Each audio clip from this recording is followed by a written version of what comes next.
Reverend Fred Self served in the U.S. Army in the 69th Infantry in the European Theater from 1943 to 1946. He was involved with the Battle of the Bulge and received a Bronze Star for bravery in action. Thank you for coming and sharing your stories. You may decline to answer any questions you're not comfortable with, and if at any point you want us to stop recording, please let us know.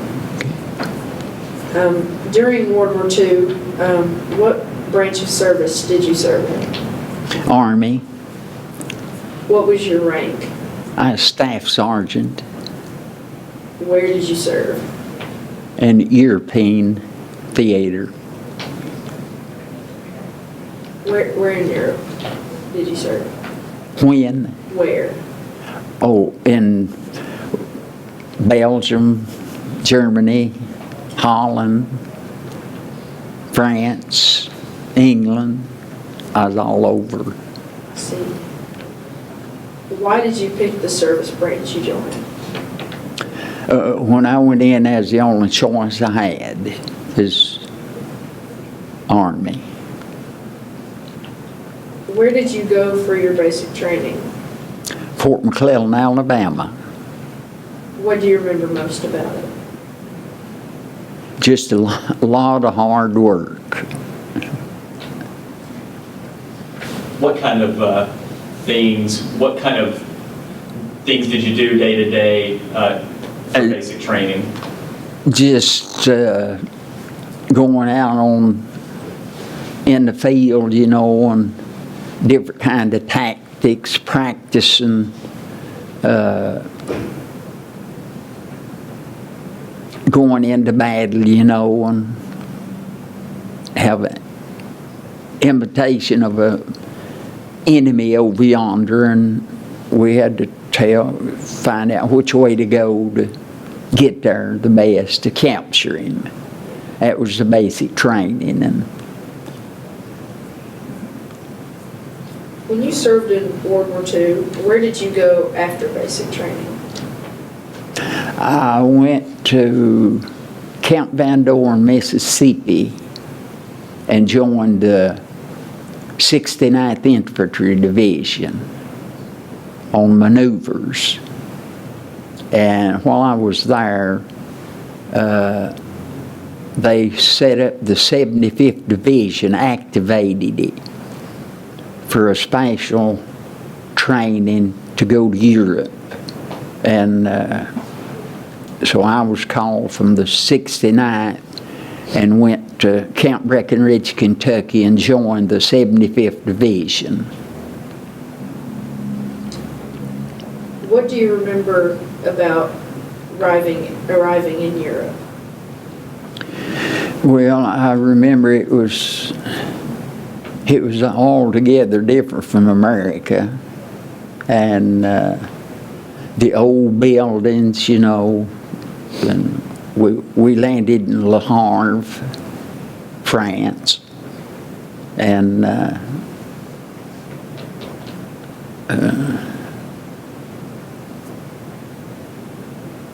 first thing I seen when we landed, we come out on deck the next morning, and when I left,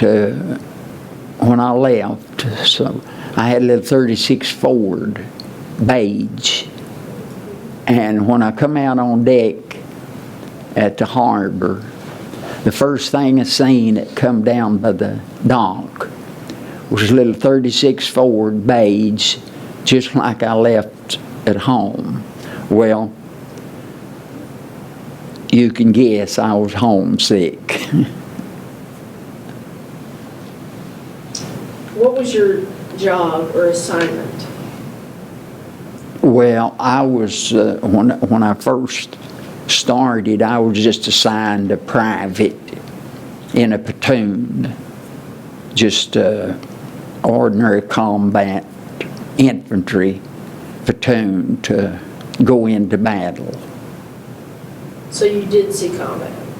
Yeah. What battles were you involved in? The first one was the Battle of the Bulge. That was the biggest battle of the war. Where was that located at? Belgium and the Ardennes. And we started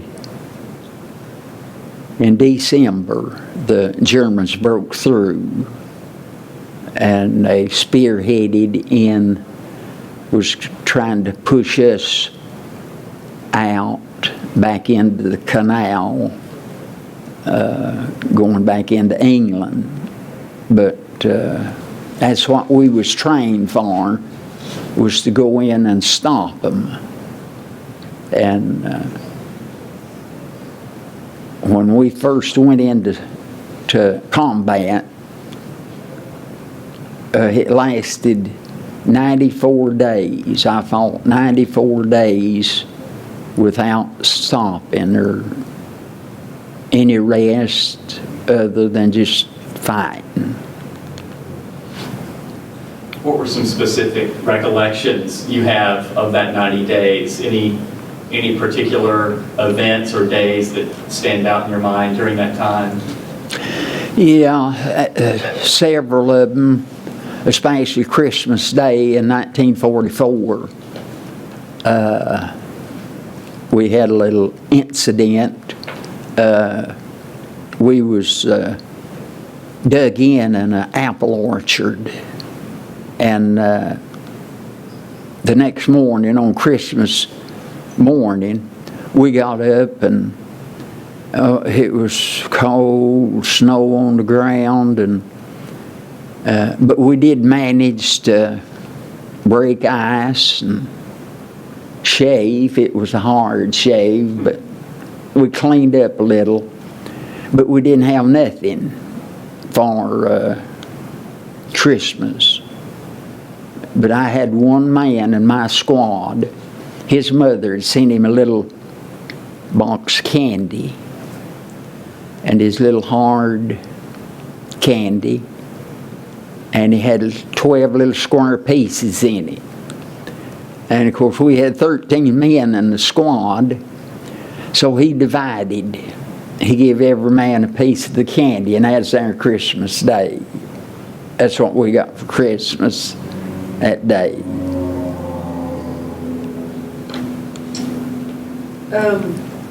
Tell me about a couple of your most memorable experiences while you were in Europe.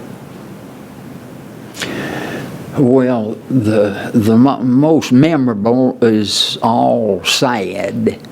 The most memorable that I can remember was, it wasn't in the Battle of the Bulge, it was in the, after we crossed the Rhine, going in to Germany. That was in March, I believe it was. And we took Dortmund, Germany, the city. We surrounded it, and we captured everything that's in it. But there was a concentration camp there, prisoners that Germans had took prison.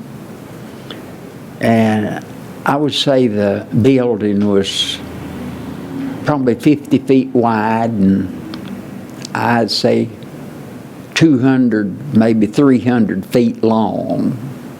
And the prisoners that they had kept, of course they didn't feed them anything, just enough to keep them alive. But war was winding down then. And we went in and took over this concentration camp from the British. And all we fed them was carrots and beets. And I remember as they took us through and told us what we was going to have to do and everything, we went in this end and went out the lower end of it. And there was 3 died as I walked through. Of course, they was all laying. They wasn't able to sit or walk. They was all laying. some of them just on the ground, some of them on a pallet. And that was the most got to me, you know.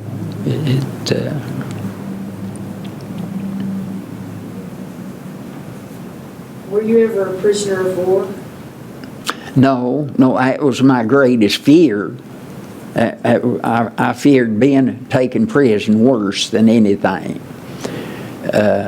When we went into combat, we would always get a few minutes before we really jumped off an attack. And that was one thing we discussed, was would we be taken prisoner or would we rather die? And most of the time we'd decide that we'd not be taken prisoner. But I never did have that close to call of being taken to prison. That's good. Were you awarded any medals or citations? Yeah, my highest citation was the Bronze Star. That was for bravery in action. And one of my men got shot, wounded, and me and 3 more men made a makeshift, took a blanket and made a stretcher out of it and went to carry him in. And when we started to come to the house where we was at, was to put him in, we got about halfway and the Germans opened up on us with machine guns, and we had to throw him down and run. But we stayed there a little while, and they stopped firing, and then we decided to come back. So we had to do it all, and 2 of them was on one side of the road, me and the other was on the other side, and we all had to get up at the same time and come and get him as fast as we could and take him on to the house. And we made it, but there's another memorable moment that I had that hurt me awful bad. He's a real friend of mine. He was from up here in Blountville, Tennessee, up next to Elizabeth, and he died about 3 years ago. But we kept in contact after we come back home. But when we got him inside, we put his feet, boots and all, in a tub of ice water to thaw him off of his feet. He was froze to his feet. How did you stay in touch with your family? How did you stay in touch with your family? Just by mail, just a letter, and that wasn't often. It was just, they called it V-mail, I believe is what it was. It was just one little piece of paper, and you didn't have but about 4 inches or 5 to write on. And we'd just write in there and then fold it together and wrap it up or seal it and send it on in. How long did it take for mail to go back and forth? Or if you mailed a letter from over there, how long would it take for your family to receive it? Oh, I would say probably a week or 2 weeks, and maybe sometime longer, because the most of the time we was wrapped up in battle, and we couldn't get the letters out. Mm-hmm. But when we did get them out, then they'd have to be carried from where we was at in different places. It took a lot of process to get them, and it took a while. What all did you write in the letters? Did you write about what you had experienced? No, we weren't allowed to do that. Every letter we wrote was censored. I mean, if we just said, hello, Dad and Mom, and just a few lines, it was censored. See, every letter had to be censored out. And they get letters from me that, of course, I never did try to explain what I was doing or where we was at. We couldn't write that. Just say somewhere in Belgium. That was the beginning of the letter. Just somewhere in Belgium, and that's all. Could you tell me about something that you or someone you knew did for good luck? For good luck? Yes. No, I never was too much for carrying a rabbit foot or anything like that. But I did have a Indian head penny, 18 and 9, I believe it was. There's a stamp on it, and I bored a hole in it, and I put it on my dog tag chain, and I wore that little penny all the way through, and I've still got it at home now. I guess that was my lucky part. But did you keep a personal diary? no, I just about all diary I could do is just remember. What did you think of other officers and fellow soldiers? What did I think of them? Yes. Well, I guess we could say we was all brothers, because we was all there for the same thing and looking forward to the same thing for the war to be over, where we could all go back home. And you never met a stranger if he is American. He wouldn't know. He was like, in other words, he's your best friend, regardless whether you'd ever saw him before or not. Or any other. I fought with 4 different Allied armies. I fought with the Frenchmen and the Holland and France. I fought with the French army, and they was all buddies. Couldn't understand nothing they'd say, but they was buddies because they was helping me out and I was helping them out. Tell me about your close friendships while you were in the service. Close friendship? Yeah. Well, yeah, we had close friendships. I had one boy I met, and his name was Stevenson. My name was Self. And when we got together in Camp Breckenridge, Kentucky, and that's where we left to going overseas. And of course, they always called out names in alphabetical order. And of course, when they'd come to the C or the S's, me and him was in that. And we stayed together all the time, from the time we left Breckenridge, Kentucky, went all the way through the war together. After the war, occupation, got on the ship, come back home together, got off of the boat and at New York, and then when we got off fire, we went to every which part of the country we was in America. He was from Michigan, I was from Tennessee, so I come down to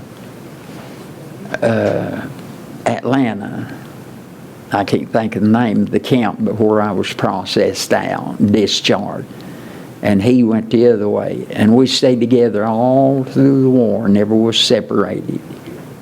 Slept together and fought together, and we still stayed together. I mean, in contact now. He is a retired banker, and Zeeland, Michigan. I call him and he calls me, and we stay in contact. I called him about 2 or 3 months ago.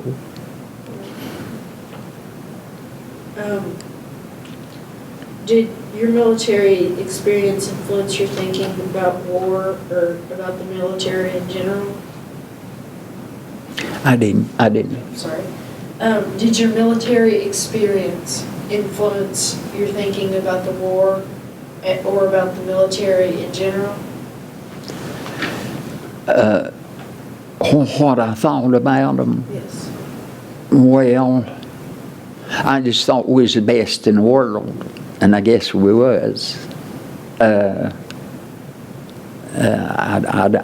never seen no other. I fought with the British and the Frenchmen, and they didn't fight like we did. I always thought we was the best, and we had good equipment, and we was treated, I was always treated nice by our armed forces. You was always somebody special. What did you go on to do as a career after the war? When I come back,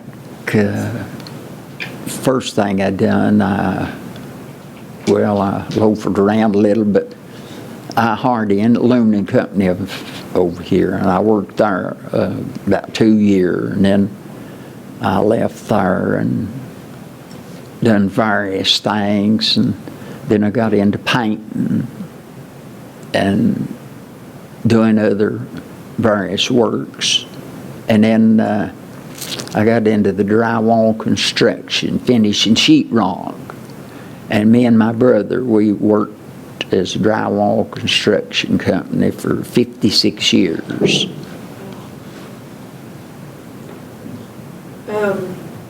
Did you join a veterans organization? Yeah, my 75th Infantry Association. What kinds of activities does your association have? Now, well, they just meet they meet once a year. We've met once a year ever since 1947. Have a convention and discuss, and they do other things, and they take tours back from America, back to Holland, France, England, and I could go on one of those trips. They have 3 or 4 of them a year.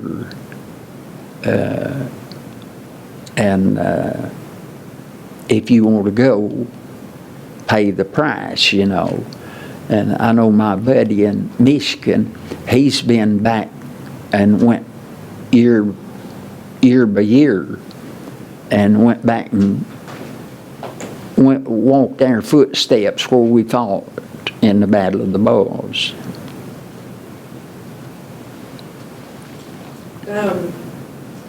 How did your service and experiences affect your life?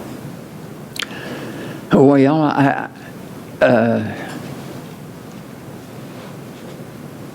it made me. I was just 18 years old when I went in, and I was just 19 years old when I went into battle, and I grew up to be a adult pretty quick, and it taught me a lot of things, how to respect other people, treat other people, and I think it really made me a better person. I think I was a better. It made me a better citizen, I think, of the United States than I'd have been if I hadn't never went. Well, thank you for coming and letting me interview you, and thank you for serving our country. Thank you for inviting me. I appreciate it.